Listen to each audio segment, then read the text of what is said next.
What's up everyone, this is Chaotic Sonics. Today I'm going to show you how to make a CyberPunkBlazeWave pad plug with Charlatan. CyberPunkBlazeWave is a new genre I'm working on. It's chillwave, metal, and or hard rock. I'll talk more about this genre in the future. The difference between using CyberPunkBlazeWave and chillwave pad plugs are using effects like amplitude and ring modulation, frequency and filter frequency modulation, phase modulation, and modular synthesis, like audio rate modulation on pitch, wavetables, and phaser and flanger cutoffs, to name a few. These effects and sound design contribute to a metallic, robotic sound for the cyberpunk theme.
The effects I'm using is Tantrum, mixing it halfway.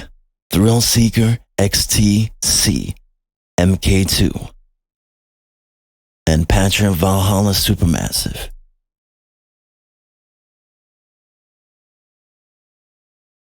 Mixing it about 25%.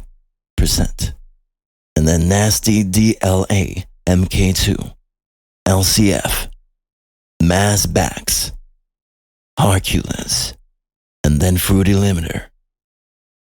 Comment, rate, share, subscribe, and stay safe.